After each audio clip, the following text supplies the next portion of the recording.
here is where the drama starts. Lap 30, 8 laps to go. Sam Doby hoping to take advantage of these lapped cars. Pileski dives on the right side, very aggressive here. This is lap 4. The two Viceroys, Bill Frazier ahead of Matt Pileski. Frazier's off. Frazier hit the grass. You hit that tire wall, your day is done. Well, now it's lap 20. The Williams still trying to get around the Terrell team as he'll go around the left car and around those at the same time. At the same time, he's got the inside corner. Will he ride the curb? Yes, he will. He will get him on the inside. Vito Maria leading us all into Moss's corner. Look at the beauty as his right side will clip the grass. Oh, a 180, no, a 360. Oh. Who will yield going into this corner? It's really not meant for too wide as it will be Gernald. Gernald will yield. Lots of smoke picking up from that Williams car. He is pushing it to the absolute limit. 26 of 30 now. Only 4 laps to go. He's going to get the run coming out the final corner. He's going to pull up side by side with the leader. It's going to be a drag race to the finish. Who is going to get there first? It's going to be...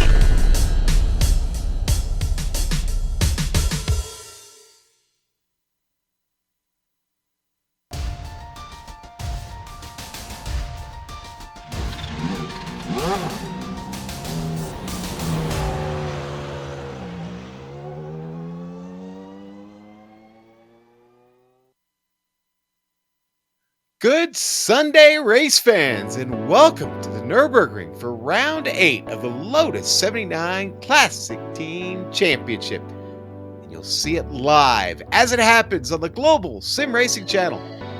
We'll get you ready for the 8 laps of iRacing action over the next few minutes until the green flag flies on this Season 3 CTC Lotus 79 Championship.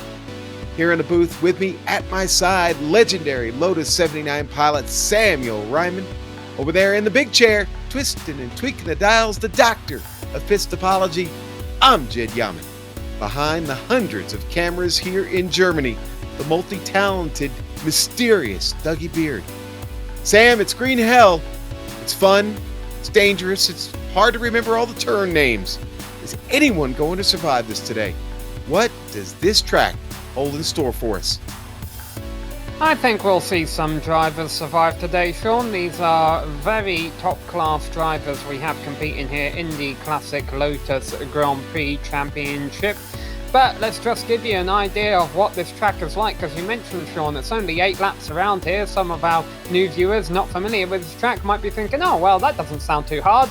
Well, there's your problem. It's 154 turns, it's almost 13 miles, over 20 kilometers in length, so it is a tricky beast to tame. Definitely one of the largest permanent road racing facilities out there. I think the Isle of Man TT and Pikes Peak courses are a little bit longer, but they're not exactly permanent road tracks like this one is. You can take any kind of road car and do a lap around here in Germany for a price. Just try and keep it on the tarmac. Here's an idea of how to do that with our GSRC lap guide.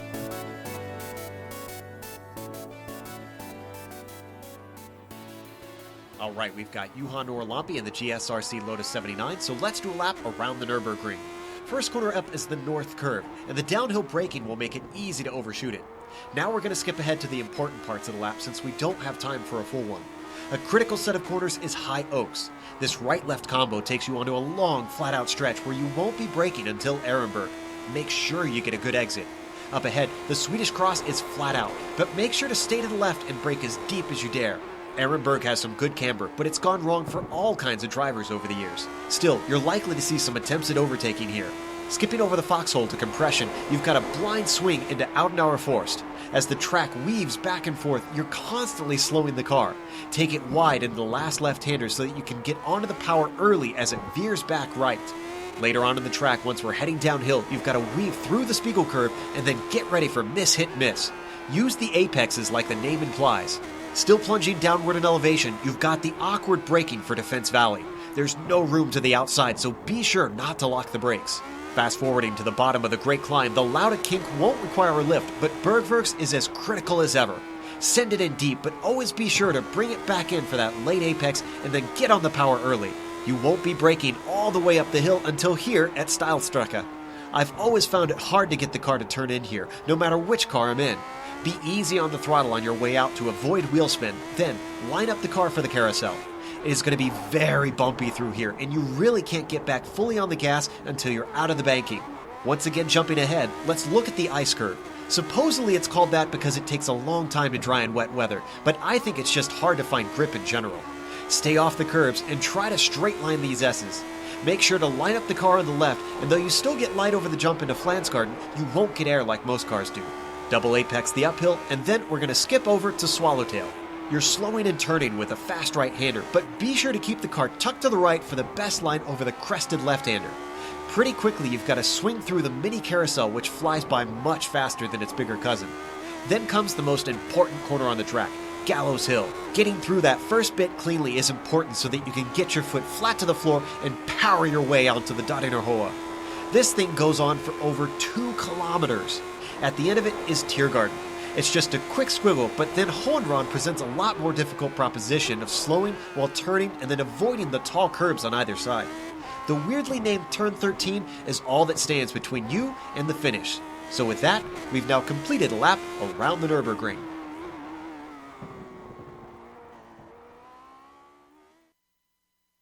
And that's how you get around here in Germany at the Nurburgring. Now, let's get right to the driver's standings because we don't have a whole lot of time. We'll be gridding up and getting this thing started. Journo Frisch sitting there at the top, 759 points total here so far. Now we're factoring in 1 drop already here in the season. Look at Matt Wood, Adam Frazier, right back. We got a great tight battle happening here as we're going around 12 weeks into season. Frazier coming up the most right now, 3 spots here into the top 3. Bycroft falls a spot back, but he's not out of this by a long shot. Nicola Kochi needs a good run today. I've seen him practicing, so we plan on him being in the race. That'll get him max points into the top of the driver's standings. Now look at the team standings real quick here. Great battle at the top sees Renault Elf and Albalad Williams Racing. They're fighting it out, trading spots from last week here. Journo will be here today. Steve Brycroft has been practicing as well, so I expect to see him in the race. And you see there, Scuderia Ferrari, CFAC there, Kochi and Gattuso coming up the board now into the top 3. But watch out, there is Leger Gitan right behind him. And, of course, Marlboro Team McLaren there in 5th. Sam, why don't you go over the details of the race here while we get ready to grid up? Yeah, let's take a quick look at what we're up against. It is round number 8 of our 12-round season today. The drivers will have 4 drop weeks by the end of the season, and the teams will get 2 drop weeks to be accounted for in points, just because not everyone can always be here every single weekend. We're for an 8-lap race today, but as we've already mentioned, that's a lot longer than you'd probably think it is. A lap around here takes over 6 minutes, so we're still looking at about a 45-minute long race.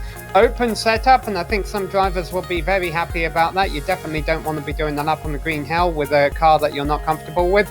Incident cap 17x. Some drivers might want to have to watch out for that. Although, that being said, if you do get in the grass here, there's not a whole lot of runoff area, so the best bet is just keep it on the track all the way through, Sean. And Sam, what I've seen in practice this morning are some pretty warm temperatures on track. In fact, the last practice we were in, it was about 112, 113 degrees. Now, we talked about the opening lap and where it could be tricky. We also talked about the fact, though, that this is a pretty good crop of drivers here that drive the Lotus 79. And the frequency at which they drive this track, at least a couple of times a year on the official schedule. So there is some familiarity at play here, but green hell is green hell. Things can happen and probably will on that opening lap. Yeah, well, we have 2 splits going on right now. 38 drivers signed up for the sessions. It's split into a top split of 19 drivers and a bottom split of 19 drivers. However, the way it splits them is not necessarily it's not at all based off of iRating. It's based off of qualifying times. Because the lap around here is so long, we're not doing a qualifying session ahead of this race. The drivers have to do that at some other point during the week. And the drivers that do get to make the top split, and they're the ones we're watching race today. And I've made it into the session. It takes a couple minutes to load on iRacing just because it is such a large track. I can tell you we've got Gurno Frisch in the top split, we've got Matt Wood in the top split, and the driver I'm familiar with and always looking to beat over in the Lionheart Racing Series, Adam Blocker, is here in the number 5 car. So definitely the cream of the crop in the Lotus 79s, getting ready to race here for 8 laps at the green help. Yeah, and to just give our iRacing members that are watching here an idea, we're looking at a strength of field right now of 33-44, Sam. So definitely a tough group of drivers here. Brandon Hawken, a name I'm a little bit familiar with. The Canadian is here. Robert Simpkins, Dustin Hirota, Steve Bycroft has made this one. But like you said, the championship leader, Journo Frisch, is here, Sam. And, well, all eyes will be on him as we get this race started today. And really just over a minute left before we go to the grid, as this is just a warm-up session, as Sam explained. We're not qualifying right now. That's been preset. Everyone's slotted in, ready to go here, Sam. That track temperature I talked about, it's still pretty warm. I'm looking at 113 degrees on track right now. Ambient temperature not too bad under partly cloudy skies, 78 degrees. But Sam, again, that track temperature concerns me a little bit in certain parts of this circuit where it can get awful slick, and really you've lost the contact patch under the tires of this Lotus 79. Yeah, today in the real world is August 4th, 2019. In the virtual iRacing world, this race is being set yesterday on August 3rd, so it's the middle of summer, and given the summer that Europe has been having this year round, this is actually quite realistic for what kind of track temperature I think we've been seeing at the Nurburgring. So yeah, these drivers will have to fight that. Now, it's hard for me to say here as a driver who's not as good as the drivers that you're seeing in this race, Sean, as to whether these drivers are going to be cautious on the opening lap and not really fight for positions, or whether they're going to be aggressive and, everyone fight for the lead while they're all bunched together. Because let's be honest, the way this track separates the men from the boys, the pack is going to get spread out after a few laps. So if you do want to gain positions, it's the opening couple of laps where you're going to have to do it.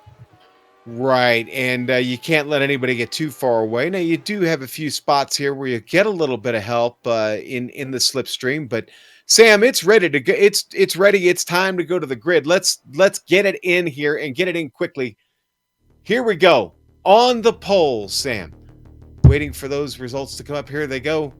And there's the grid. All right, on the pole, Steve Bycroft, Matt Wood, round out the first row. Row 2, Journo Frisch, Adam Frazier.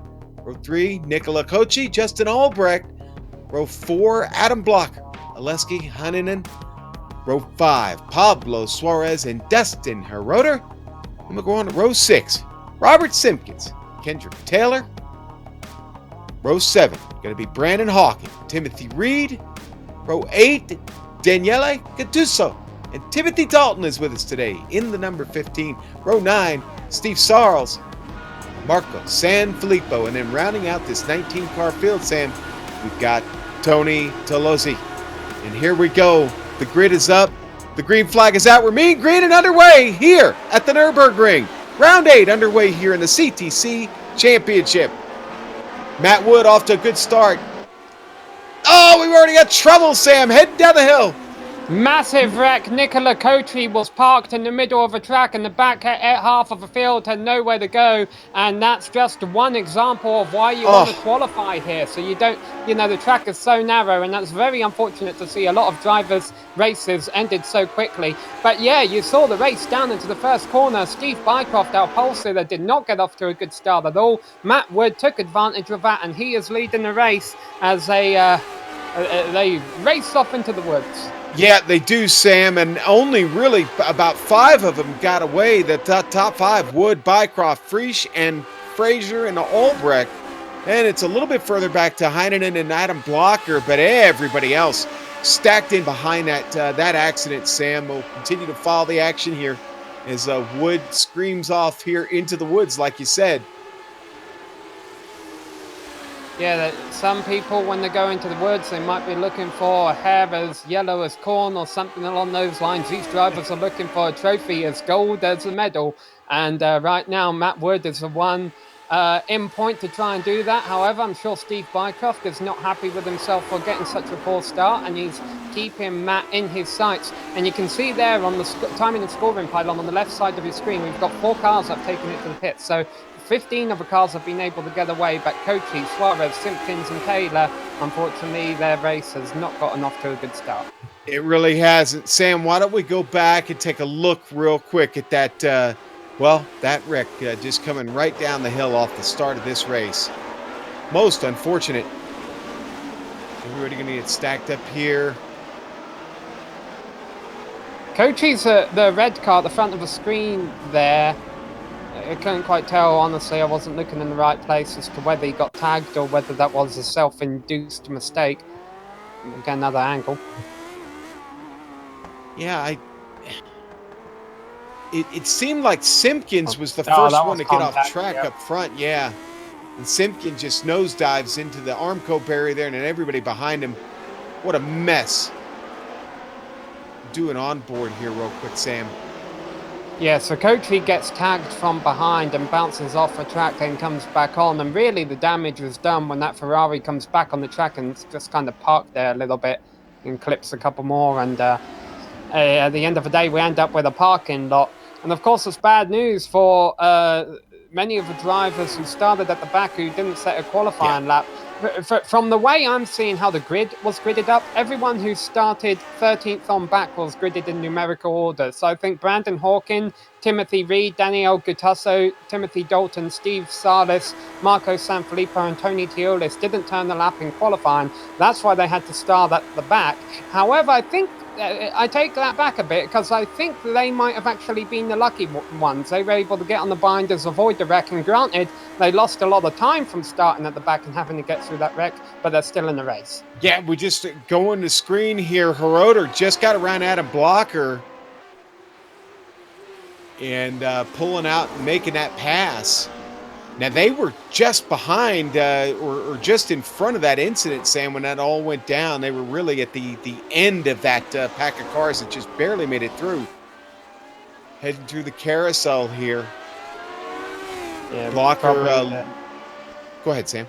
The most recognizable track on corner on the circuit. I normally think of that as like the halfway point. It's like, okay, I'm heading back towards the line now, because just to give viewers an idea of how long this track is, for those who haven't watched the race at Nurburgring before, we're not even close to completing lap 1 yet. No, we still got a little ways to go, Sam. Like you said, the halfway point. Here is the battle right now for third. And Sam, this is what we talked about before the race got started. Really just trying to take it easy and keep it close here. Leaves you a chance to maybe still pick up some positions on board here with Heinonen. Taking a look at Albrecht. This is for 4th place, I believe. Well, actually, you see on screen right there, it's for 5th place, yep. So Albright has gone from 6th to 5th, Alexei Heinonen. Now, Alexei is racing the number 19 car. He has the lowest I rating of anyone in the field, but he's obviously put his practice in. And to be honest, when it comes to the Nürburgring, your I rating kind of takes a back seat. The driver who does the most practice normally are the ones who do well here. Yeah, and there's no secret here in iRacing. There are some iRacing Nürburgring specialists, Sam, and really they come out when these races show up on the calendar. Now here's where we definitely close in to the end of the lap down this long back straight. The car's over 170 miles an hour for the straight that goes on and on as we go back to this battle for 5th. So what you'll see in situations such as this, especially on the final lap, these drivers will be slipstreaming each other, leapfrogging each other, and you don't want to make your move too early. You don't want to give the driver you pass a chance to counterattack before you get to the end of the straight. Now, Alexei going to pull out now right under the bridge, Sam. No, he's going to stay in. He was just changing his line there. Woo! It starts to get a little bit windy at the end here. You're still flat out through all those little kinks until you get on the binders for the actual chicane. So now as the leaders come across the line to complete lap 1, those 4 drivers we've seen in the pits who were taking the tow to the pits, their tow will only just be finishing about now. They're still going to have to sit in the pits for a couple more minutes to get repairs to that car. And so those drivers won't even know how much damage they actually have to the car yet. iRacing doesn't tell you, how badly your car is damaged until you've towed back to the pits. Yeah, and sitting there, currently you've got Kochi, Suarez, Simpkins, and Taylor. I believe Suarez and Kochi have gotten out of the cars for the day. So, and Brandon Hawken, who was back there struggling, Sam, made it all the way around and got his car in the pit. Timothy Reed, Tony Tolosi, remember we were talking about that battle. They had gotten by him, and he struggled to get that damaged machine around. As we go back to our leader, Matt Wood has now opened this up by almost 2 seconds, Sam. 1 lap in. Things looking pretty good for the UK&I driver here at the Nurburgring. Yeah, I think every driver 12th on back, Sean, is still racing out there with damage, but you got to do it here because there's still going to be drama. So I'm seeing Timothy Reed has a bit of front wing damage, as well as Tony Teolis, and Daniel Gutasso is missing a whole part of his front wing. But they're going to keep out there, keep on trucking, because who knows what could happen in the next 7 laps. We've already seen a bunch of carnage in just the first lap. And I hate to say there's more to come, but there's definitely more action to come, that's for sure, because we've got that tight battle for 5th place that we've been keeping an eye on. Yeah, well, for 4th, they've caught Adam Frazier. Frazier's got a mirror full of Justin Albrecht, who had a pretty good day in the Nissan yesterday in the Camel GT Series. So not the first time we've seen him this weekend. But yeah, these 3 keeping it close, Sam, also have now completed their first lap, but they are at the back end of that group that got away from the first lap incident. The top 3 and the second group of 4 through 6 all having their own little battles here. This is the closest one. Heinonen still hounding Justin Albrecht. Yeah, they just got through, in my opinion, one of the trickier parts of the circuit because it's so steeply downhill. Of course, when you're racing downhill, you don't have as much grip because gravity's working kind of against you in that regards. Now they're coming up to a bit more of an open part of the circuit, but danger can still happen here. It was around this area that Niki Lauda had his infamous crash back in 1976. This is where passing opportunities can present themselves, though.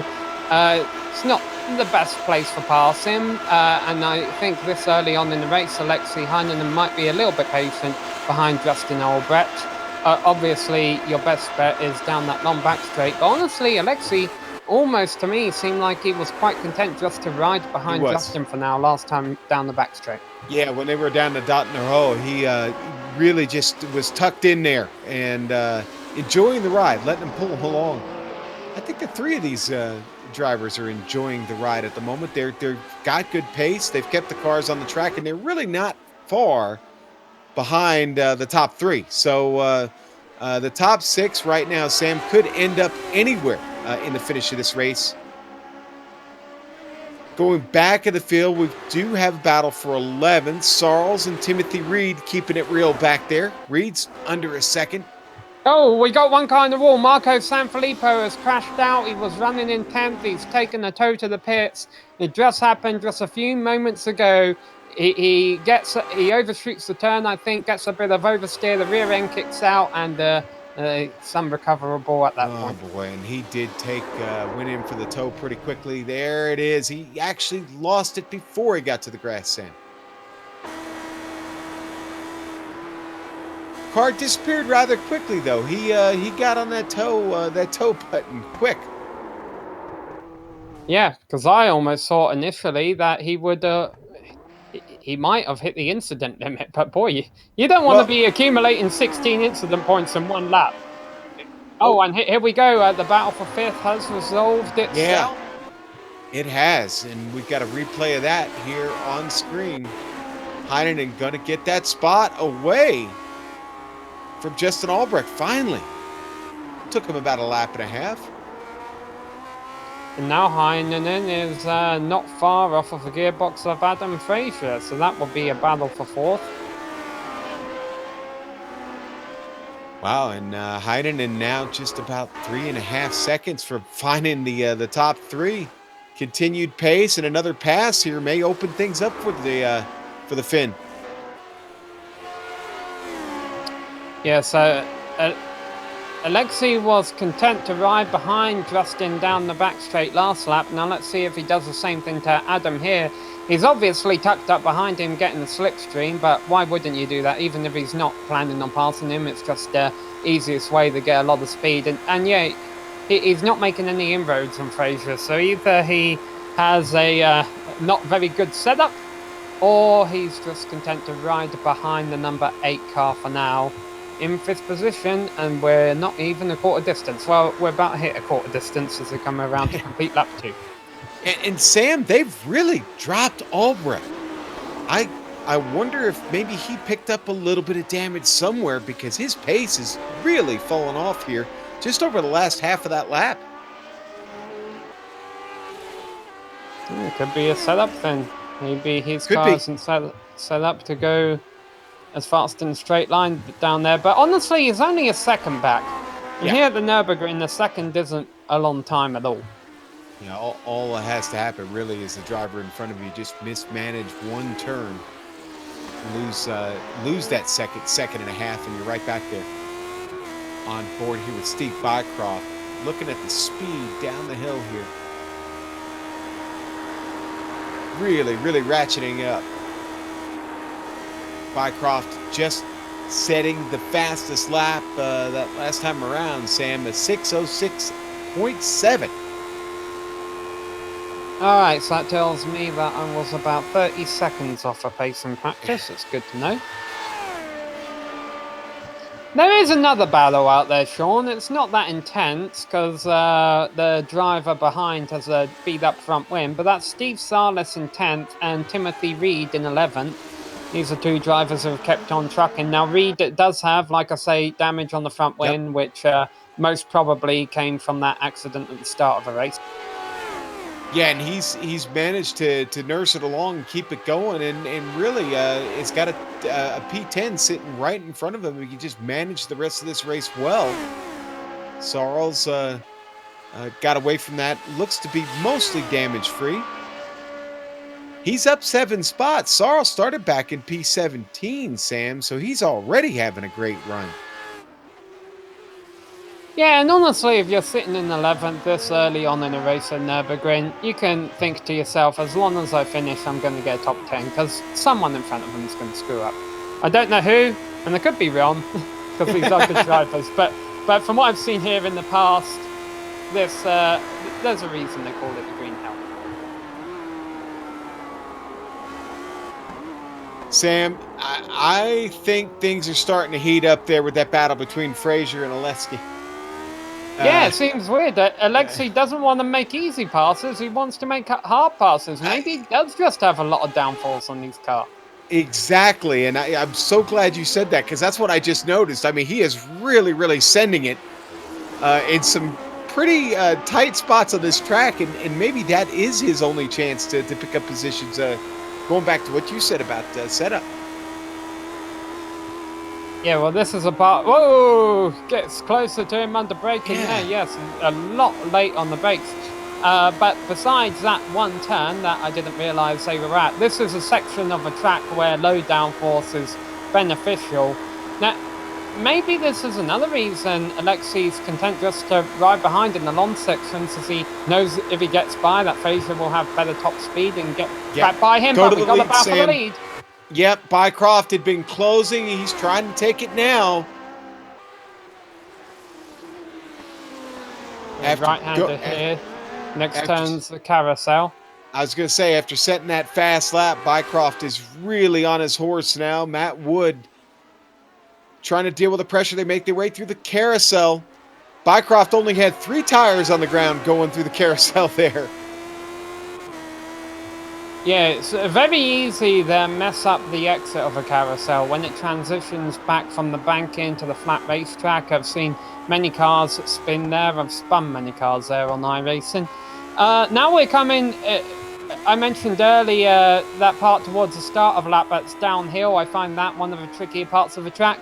This final sector is quite tricky as well. As you see, it's a very downhill, so the car picks up a bit of speed and loses a bit of grip, and it just undulates. You get these hills and these high-speed curves through these hills, and you really have to be on top of your game to make your way through this section. And if you do, you get that nice little reward on the back straight where you get to take a breather. Yeah, and in this car, it's a bit of a workout, Sam, indeed. It's the Lotus 79, not an easy car to wheel around a track with lots of turns. A lot of input needed into your wheel. The leaders make their way over to Brunchen. And not far from completing another lap. Sam, they really, 6-minute laps. Compare that to, let's say, an MX-5 here on the iRacing service where they run about 9.5-minute laps. 6 minutes is really cutting it pretty quick around the Nurburgring. Yeah, I mean, we're saying they're coming up to complete lap 3 of lap 8, and, you know, given that we've been racing for 20 minutes, you might think, oh, well, they haven't really gotten that far in the race. Well, the thing is once they click off a halfway point next lap, the pressure will start to be on the drivers who are behind. They'll start to realize, hey, I don't have much longer to go. So we've got the Dottinger hole. Yeah, we've got this battle for the lead to keep an eye on, the battle for fourth. See how many of them change hands down the back straight here. Kind of forgotten about Journo Free. She just sits in the middle of this. That's probably a good point stay for him. Journo's just got to ride. That's all he's got to do. If he's points racing, he's doing it right today. Out of the battles and clean. We'll continue to watch the battle on the Dottinger Ho here.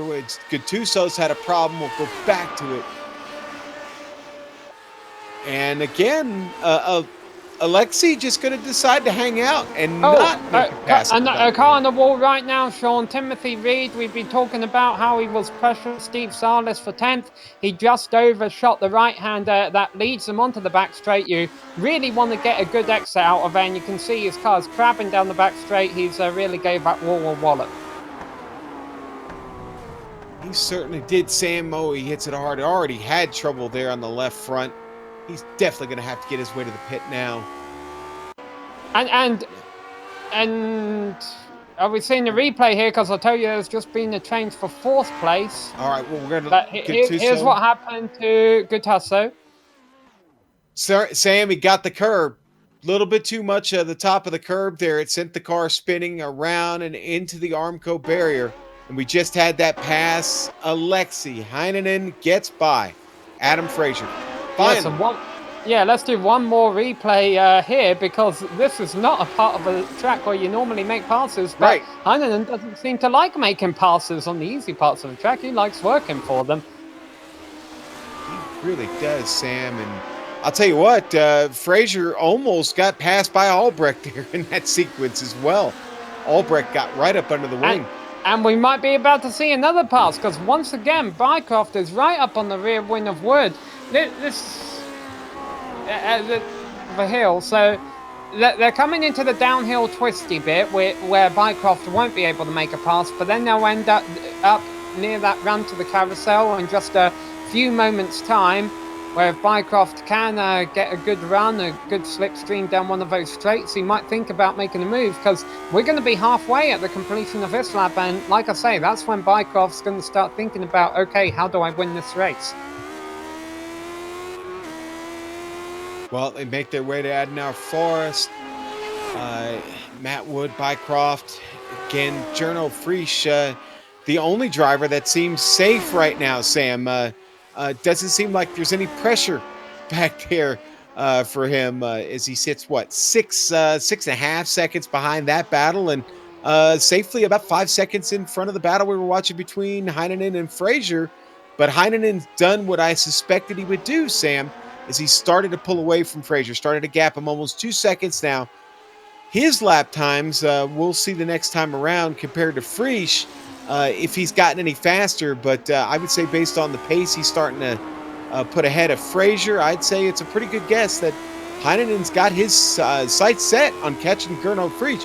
And certainly that's not out of the question. It's only 5 seconds, Sam. Yeah, I mean, it's not unusual to see Gurno Frisch not lead in a race, but to see him 7 seconds back of a leader, you don't always see that. Tells you just how difficult this track is. But I'll tell you what, the leader has someone else to worry about because Bycroft has got a good run on him.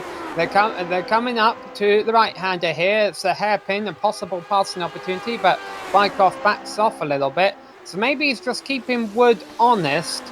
And whoa, that's not what he needs to be doing. Got in too deep there, Sam. Missed his breaking point just a little bit, and he get a drop off a little bit of time. Through the carousel, keeps everything smooth. The grip is down low indeed. Ooh, a little wiggly there off the carousel. I wouldn't say Matt Wood was smooth entering the carousel. That car was really bouncing around. He seems to have a lot of confidence in it. Boy, in this car, the Lotus 79, in those carousels here at the Nurburgring, really bounces around, Sam. That's putting it lightly, isn't it? Yeah, I would definitely say so. I sure as heck wouldn't have bounced it as much as Matt Wood did this time around, but that shows you how much of a better driver he is than me. So yeah, Alexei Heinonen, definitely one of the more interesting drivers I think to watch right now, because he seems to know that the twisty part of the circuit is his strength, so he's making passes there so that by the time he gets back around to the back straight, he doesn't have to worry about an attack from behind. That being said, though, it doesn't seem to be making a whole lot of inroads of Gurno Frisch, but Frisch is only 4 seconds up the road, and a slight mistake would bring him right into... will give him an opportunity to fight for that third position. He's actually, Sammy's picked up almost a half a second since I was talking about it just a moment ago. So Heinonen does look like he's got good enough pace to maybe go catch Gurno Frisch. We'll find out. Fraser and Albrecht is really the battle now after Adam got past there after battling with Alexei. It is now turned into the Fraser-Albrecht show back here. And Albrecht, again, having a good weekend here on iRacing, enjoying his iRacing experience. Just about a second back from Adam now. That's a battle for the top 5. Top 5 at the Nurburgring probably feels like victory to a lot of people, Sam. I know it would feel like victory to me. Yeah, for Alexei Heinonen having the number 19 on his car, I mean, he could crash right now and gain I rating. We've only got 14 cars still circulating, and a couple of those aren't on the lead lap anymore.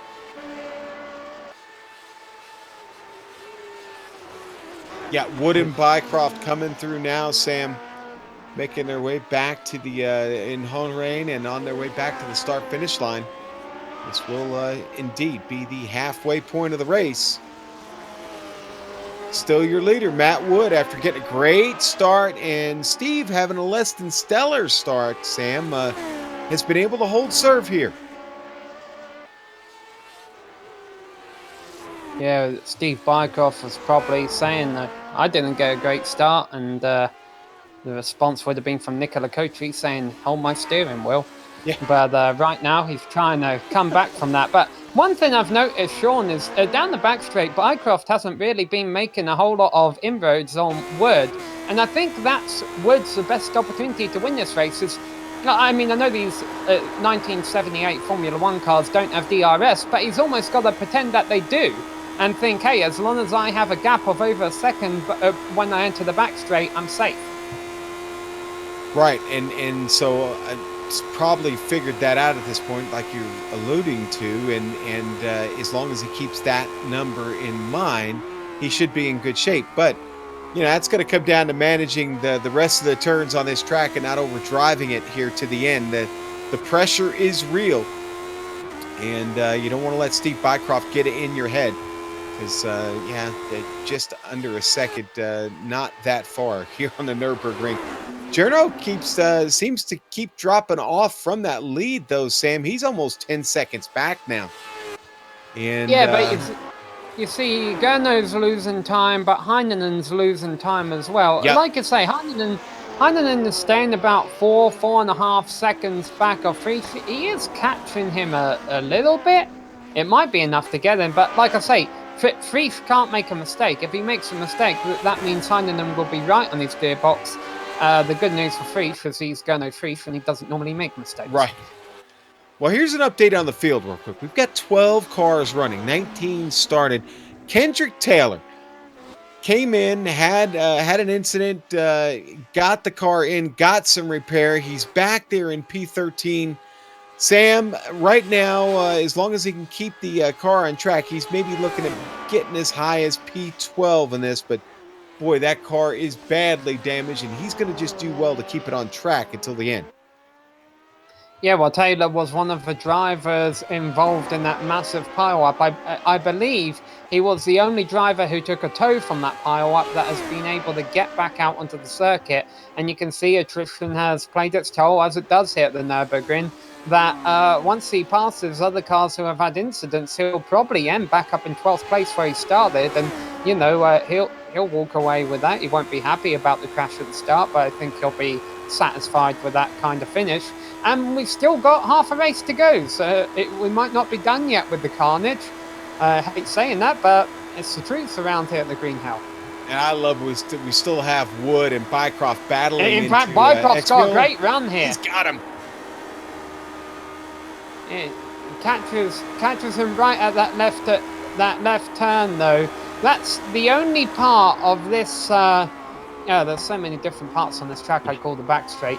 The only part of this windy straight, because it's not really straight, that you have to lift. It has like a left kink, then a right kink, and a left kink, and all of those you can do flat out. But that left-handed kink there, you do have to lift to get through. And Bycroft, the front end would have washed out. He had to back off, and that gives Wood a bit of breathing room again. And so important getting that carousel right. Yeah, and again, I'm happy that we still have this battle up at the front. This is a true battle for the lead in this race. And don't forget, it's 10 seconds back, but these two have any trouble. Well, someone's back there ready to clean up at this point in Frisch and Heinonen, and speaking of Heinonen, he has closed that gap even more to Frisch now. Sam, it's down to 3.7 seconds. That was 5 when we started talking about it. When he first got around Adam Frazier, it was a little over 5 seconds. That is definitely coming down. Like you said, a little bit every lap, but he's still got just over 3 laps to get this done. Possibly find a podium today. You see the track is covered in shade right now. The sun has gone behind a cloud. Now, I'll say that probably some parts of the track are still in sunshine, as large as this racetrack is. But the track temperature, I don't think, has decreased a whole lot. Now, that could be that the thermometer is stuck in the section of the virtual track. That's a bit warmer. But so I'm not sure if the handling is really changing a whole lot. That this cloud cover is really impacting how these cars are handling. But here we go. Once again, Wood and Bycroft come out to the long run down to the start-finish straight. And Wood has about a second lead over Bycroft, a little bit less than that, 0.8. But for whatever reason, I don't think Bycroft's able to run him down from that far back. No, I don't think he's got it really much in the toe. We're looking at the speed difference here. He is a little bit faster there, Sam, about 3 miles an hour, but not enough to significantly make any gains on this long Dottender hole. Yeah, I had the dream once that I had to do a run down this back straight. I woke up and then realised it was a nightmare. But now we come into the part, so they're still flat out through all of this, but obviously any chance really of a passing opportunity is gone. And Matt Wood using the runoff on the left side there to get him some extra gear, park the corner a little bit. He has been driving defensively from time to time. Now as he comes across the line, he completes lap 5, starts lap 6, and there's 3 laps left to go as Bycroft sets the fastest lap of the race. All right, and a good time to throw up a lap comparison there between Bycroft and Wood. Kind of give you an idea of what they've been up to here. And Kendrick Taylor's back in the pit, Sean. Don't know what all that's about. Brandon Hawken, by the way, is in the pits for damage as well. Both these two cars had gotten back out on track from earlier damage. So hard to manage a damaged car here at the Nurburgring. Anything less than perfect is, well, a handful in the Lotus 79 on this track. Would Bycroft continue this battle? Since the green flag dropped, Sam, really, it's Steve lost that position on the start, is still trying to get it back. Yeah, I mean, Bycroft was the fastest qualifier. He just did not get a good launch off of a line. And he doesn't seem to have the same kind of straight line speed as Matt Wood does, or else he would be getting a more out of a toe. And did he just blinked a little bit. His connection just went a little foggy, but he came back. And hopefully that was just a one-time thing. Hopefully so. Tough way to lose a race with a connection problem, but certainly that does happen from time to time, unfortunately. Oh, and Heinen's gone around from 4th and into the wall. Alexei Heinen running on his own in 4th place. He'd been having such a great race. Has just lost it at the top of a hill. Put the back end in the wall. Takes the toe to the pits and retires straight away. Sam, it snapped on him. Just got ugly and snapped. You know what, I think he rattled that curb pretty hard. I don't know if the car ever really settled properly again after that. That might have been just a loss of grip after coming over the curb right there. And a hard shunt there for Alexei Heinen, and it was on his way to catching Jarno Frisch, but Jarno could breathe a little easier now. Adam Frazier and Justin Albrecht are now 8 seconds behind him. Jarno, again, has the track to himself as Matt Wood, Steve Bycroft continue to battle. Yeah, again, Heinen probably still going to gain... Oh, wow! That's a dive by Steve Bycroft, as Matt Wood was a lot early on the brakes into that right-hander. Yeah, so Alexei will still probably gain some iRating out of this, because he'll probably be ranked around 12th or 13th by the time the checkered flag falls, but nowhere near as good as the 4th as he could have got. Who's going to get first? Because Bycroft's right on the rear wing of Matt Wood. He actually backs out a little bit, then pokes his nose to the outside, but he has no momentum. He has nothing to pass him with. They're coming up to this left-hander where they have to lift again. There's only really one line through there, and so Bycroft lets Wood have it. He's getting better runs. He's being a bit more aggressive. He just hasn't done anything about it yet. And once again, I think Wood has taken a bit of a defensive line there, or swerving around a little bit, just to cut a little bit of a slipstream to Bycroft. And on their way up the hill back to the carousel here, Sam. Oh, Wood misses it! Misses it, and Bycroft gets the lead out of the carousel. Oh boy, we're going to go on board with Matt Wood. Sam, he just misses the entry, and it goes all bad. Washes up to the top of the carousel. Yeah, and we'll get a replay of this, but I'll tell you right now, Bycroft needs to try and gap Wood, because I have a feeling if Wood has a better straight line speed, he'll try and get him back down the back straight. But yeah, a simple mistake to make from Matt Wood. That carousel is there for a reason. You really need to take it. That it's a part of a racing line for a reason, because if you miss it, you see what happens. You don't have that extra grip from the banking, holding your car down. And another mistake by Matt Wood. He almost put it in the wall going through that right-hander, and that's going to cost him a lot of time to Bycroft. And Bycroft doesn't even need to look in the mirror at this point. He just needs to drive. Get away as quickly as possible. Matt obviously feeling the pressure here with just over 2 laps left to go. Starting to maybe overdrive the car just a bit. And it has cost him now, as it's now 1.3 seconds.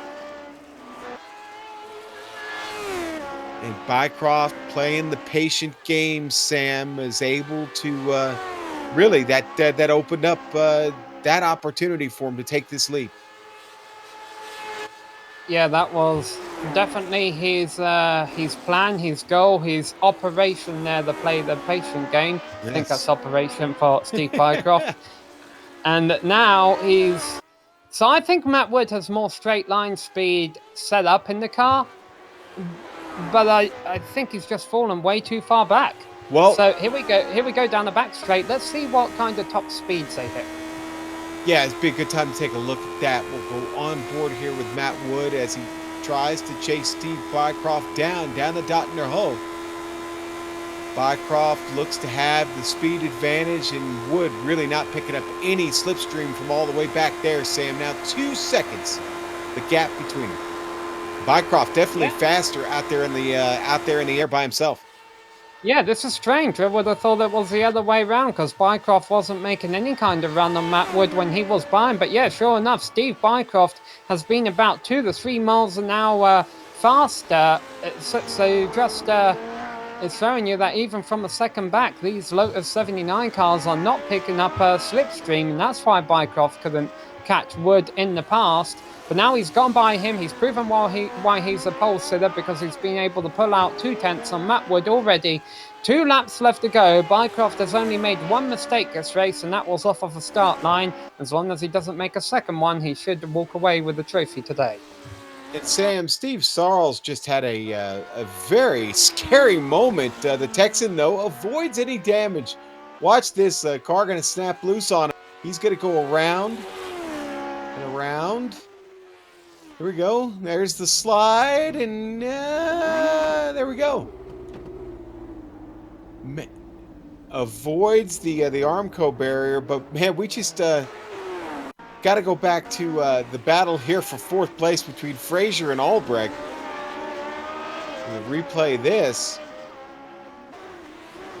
Yeah, Frazier's still ahead of Albrecht. Oh, and now he's not. Wait, let's go back live. Frazier has just messed up, and he has had the big one. And Albrecht takes 4th. Frazier's going to be out. Sam, they had just come over the start-finish line and were making their way back into the mountain here on the replay. That's software failure. Something. Yeah, that didn't look normal. Something happened there for Adam. Hard to speculate what it might have been, but it certainly didn't look normal. Sam, that car just veered straight off without any effort to try and turn it back. What a shame. Adam was having such a great run today. Adam Frazier, that is. As Adam Blocker continues to have a good run, he'll pick 6th up as a result of Frazier now out of this race. Yeah, I mean, being a competitor against Adam Blocker in the Lionheart IndyCar Series, I would have expected a bit more than a 6th place finish out of him today. But I must say, I think he does have perhaps a tiny bit of front wing damage from that lap 1 pile up that could be costing him a bit. Yeah, you do see a little bit of damage on that right front wing, Sam. That's all it takes to really affect the aero on these cars. It with so little other options to help the car. Again, this is a classic, baby, and there aren't any aids on this Lotus 79. You're really dependent upon those wings.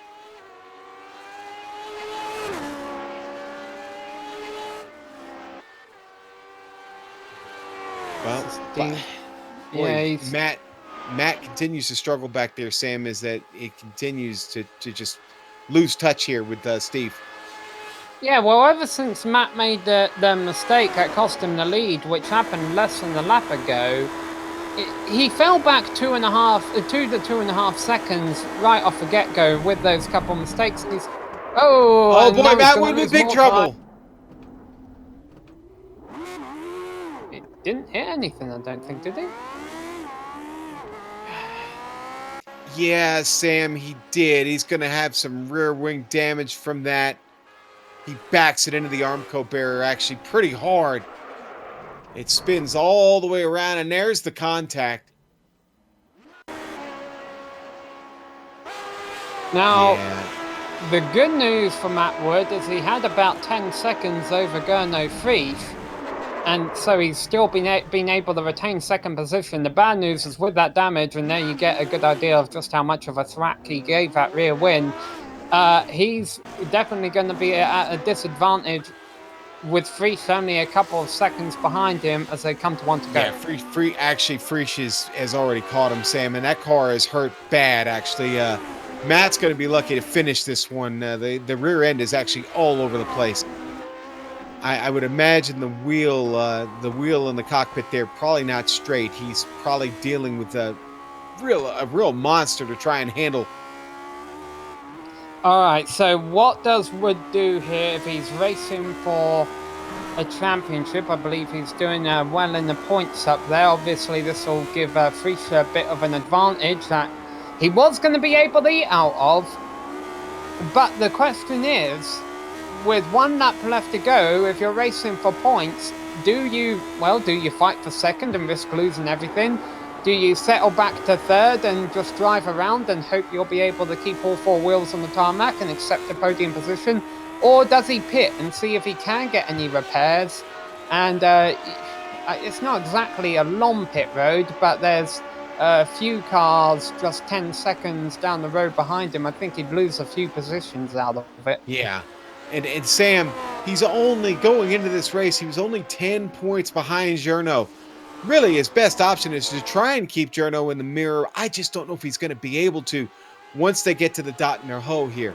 I just don't think I don't think that car is still going to be fast enough to hold off an attack by Journo. Now, of course, as Journo tries to pick up his slipstream here, and I think he's easily going to be able to do that. Wood is suffering in straight line speed. Yeah. He's only just cracked 160. Yep.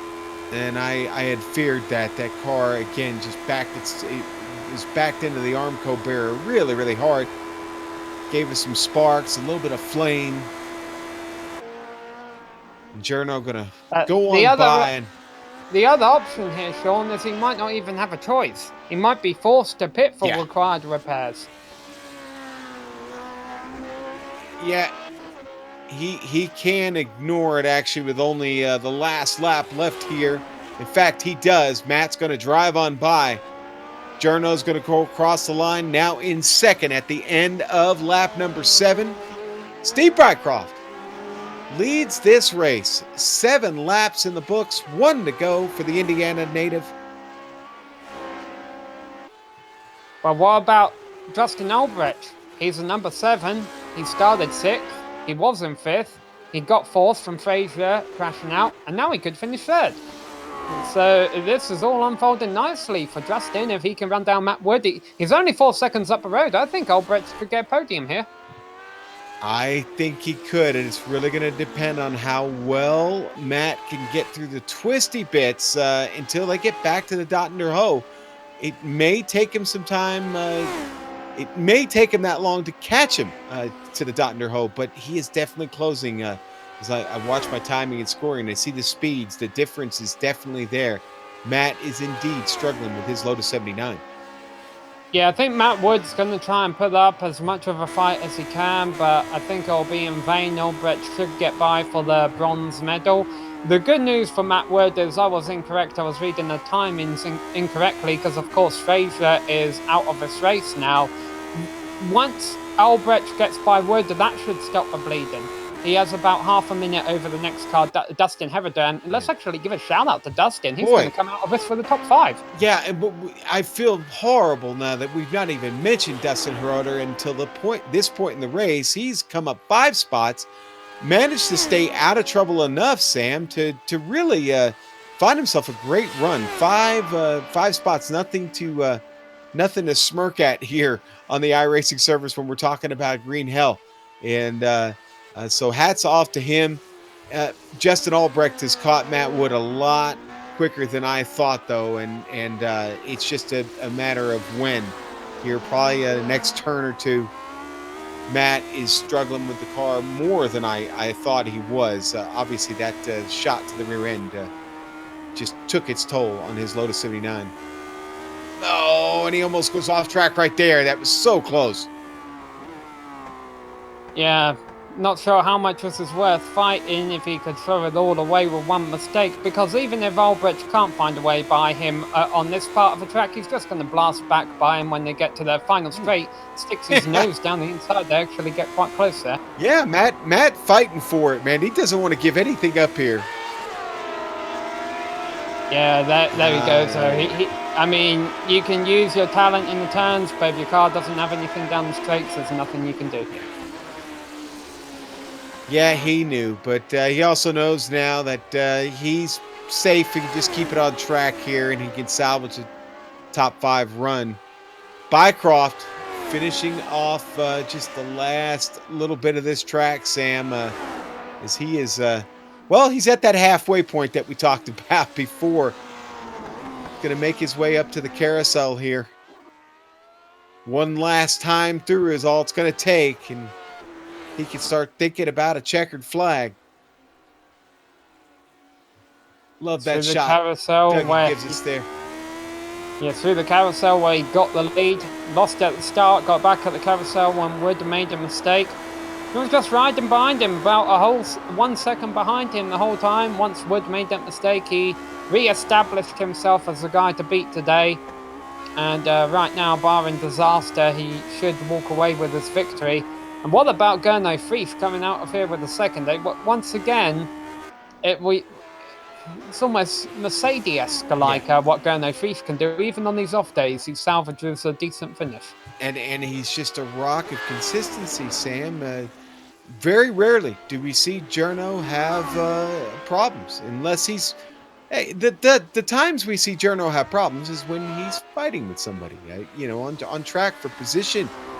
You give him clean track, and he is the master of his domain. And right now, his domain looks pretty good as he, too, makes his way up towards the end of a lap here to secure a P2 finish. Bycroft coming up here, just maybe, we'll beat a swallowtail here pretty soon as he makes his way through Brunchen.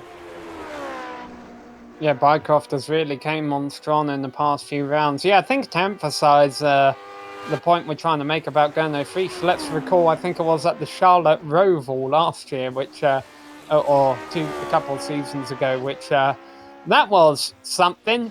And I think he was running 7th for most of that race and ended up second, if I recall correctly. He's just able to keep the car on track, not lose his head, and bring home a good finish. Normally the victory, however, it doesn't look like he's going to be able to get the victory today. Looks like that's going to go to Steve Bycroft. And this is going to be a great win for Albalade Williams Racing after losing that top spot there in the team standings to Renault Elf. Journo Frief, Keith Turner on that team. Steve Bycroft, Kendrick Taylor, both still looking to finish this race. Bycroft for the win. Kendrick Taylor has kept the car out there, Sam. He could finish P10 in this race. So it's going to be a good day for the Albalade Williams Racing team. But Steve Bycroft has done the grunt work today here at the Nurburgring. He is going to get this win, coming through one last time. Makes his way up to the start-finish line here. One right-hander to go. Steve Bycroft, the Indiana driver, your winner here today in round 8 of the Lotus 79 CTC Championship. Gurno Frief makes that last right turn, and he'll come across the start-finish line as your second-place finisher. He started P3. Justin Albrecht going to clean up the podium there with a third-place finish, Sam. And tough day for Matt Wood. It wasn't all tough. He had some glorious moments, but at P4 is where it's going to end. And Dustin Hiroter makes his way down the Dottender Hoe. The often forgotten Dustin Hiroter today, and we're sorry about that, buddy, because you've had a great run, and you deserve to be commended for it, because you're going to get 5th place here at the Nurburgring today. 19 Lotus 79 started, Sam. Dustin Hiroter going to pick up 5 spots and finish 5th today. It's going to have 9 cars left running at the end, only 8 of which are on the lead lap, and about 10 seconds down the road from Dustin Hiroter will be Adam Blocker in 6th. And then we'd have to wait another minute or two for Stephen Salas in 7th, and then again for Tony Teolis in 8th. And we'll give you a full race rundown in a couple of moments, make sure they come across the line in those positions. All right, Sam, so we're going to do exactly that. We'll be back here in a moment on the Global SimRacing Channel, and we'll bring you all the results of this wonderful race we had here today at the Nurburgring. We'll be right back.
back on the Global SimRacing Channel from Germany in the Nurburgring. You just watched round 8 of the Lotus 79 CTT Championship here in Season 3 2019.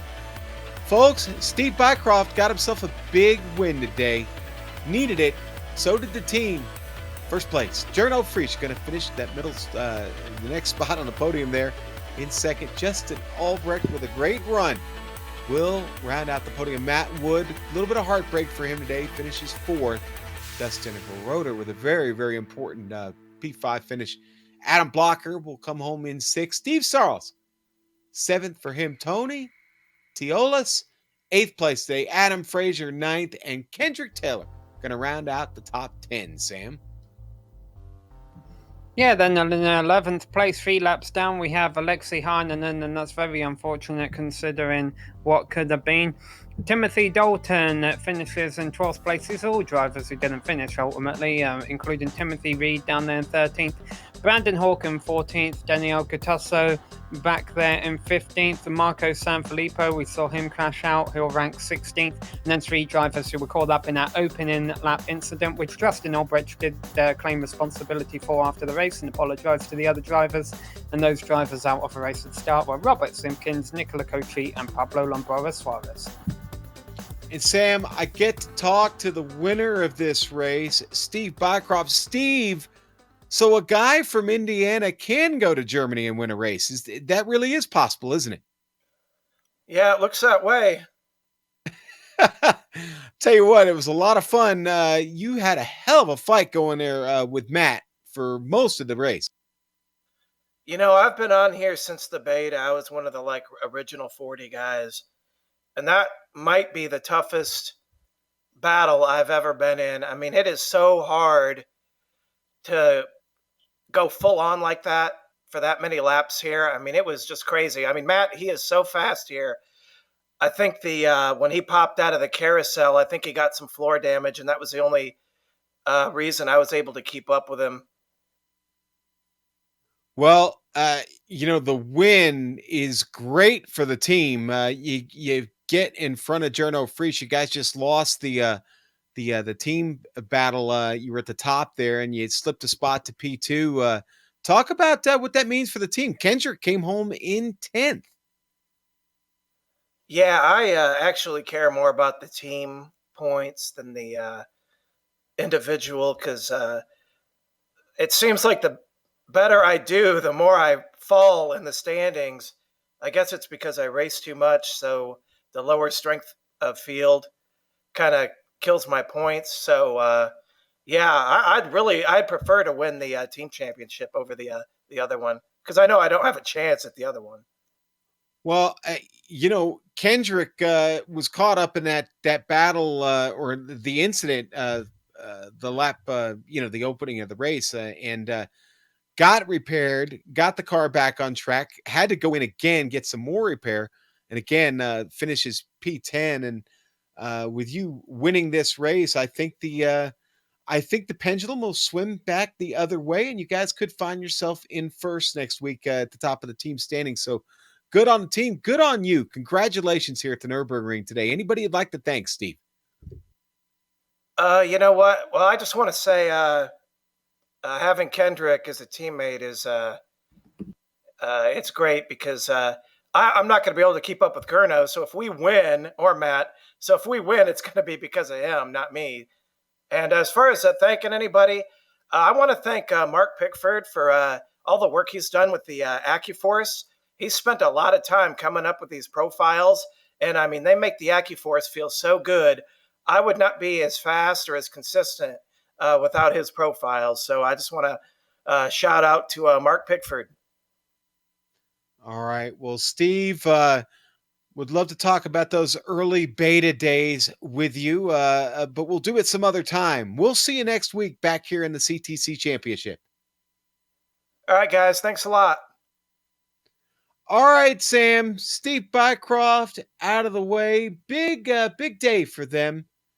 And looks like you have caught up with Jarno Friesch, our second place finisher today. Yeah, we've caught up with Gurno. Gurno, I know it's not the win, which we're so used to seeing you getting, but you're probably happy with second out of this. Hi, Sam. Definitely yes. Almost feels like a win because stole that second place somehow. Was lucky in the end, and Matt was really unlucky because he had race winning pace in this one as well. Now, you're remarkably consistent. I recall, I think it was at the Charlotte Roval a couple of seasons ago. You didn't have a good race there, but you ended up with a good finish because you just kept on, you kept on going, kept on swimming, as our friend Joe Peak would say. Do you go into races like that with this intention? You see the pace of the drivers who are on pole, and you're like, okay, I might not have a pace to win today. Let's just get a good finish out here. Or are you always 100%? Actually, it depends on the race. Today, I knew I wasn't fast enough to compete for the win. I was surprised I could keep the gap rather small in the early laps, but yeah, then Steve and Matt were just pulling away, so I knew I had no chance in that one and just tried to make it safe. On the other hand, I was also under pressure from Alexi, who came out of nowhere and was really, really quick. So yeah, it was not an easy race here. Yeah, it was unfortunate to see what happened to Alexi. We were looking forward to seeing a good little battle with you and him there towards the end, but you kept on track and he unfortunately didn't. So that gets you the silver today. So that's a good points day, of course, heading into Sonoma next week. The last question I've got for you, Gurno, is the track. The track temperature we saw was quite significantly high. How much harder did this make this track, which was normally difficult anyway? I don't think it makes much of a difference. It's a difficult track no matter what temperature, and I don't think it was worse because of the high temps. At least I didn't feel compromised by that.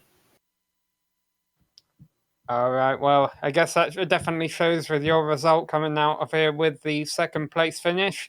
We know you can win though. We're at Sonoma next week, so we wish you a best week, and we'll hope to talk to you again there from the podium, maybe even the top step. Yeah, thank you very much. See you next week, and huge congrats to Steve and also to Justin for a great finish today. All right, and that was our second place finisher, Gurno Friesch, and I think that's going to wrap up our interviews here today, Sean. It is, Sam. And, next week, Journo alluded to it. We're going to Sonoma Raceway, and we're going to do the long circuit over there here in the Lotus 79 CTC Championship. Folks, join us there. Sam, that should be pretty fun out there in California. Yeah, absolutely. I won't speak too much onto that because personally it's not my favorite track to drive, but as a spectator, hopefully they put on a great show. Yes, I'm sure they will. Hey, listen, we want to thank the organizers of the Lotus 79 CTC Championship for letting us broadcast their races this season. And, we also want to thank the companies, equipment, and software that you see on screen now that we use on all of our broadcasts. Take note of them because you need to. And the original music that gives every GSRC broadcast that unique flavor and feel, well, that's thanks to June Lalonde. And you can get a hold of her at that email or at that address there on screen. So if you'd like more information about GSRC, including a complete list of future broadcasts, well, you can find those on our website or our YouTube channel where you're at now. Hit that button to subscribe if you're not a subscriber currently. And, find time to spend with us here on YouTube. Also find us on social media, Twitter, at GSR Channel, Facebook. Just type in Global SimRacing Channel. You'll find us there. Instagram, GSRC_gram. Be on the IG with us. We'd love to see you. And finally, on behalf of my partner in the booth today, Sam Ryman, our director, I'm Jed Yaman, and our camera artist, Dougie Beard, I'd like to thank all of you for watching. So until next time, race clean, race hard, and we'll see you on the track.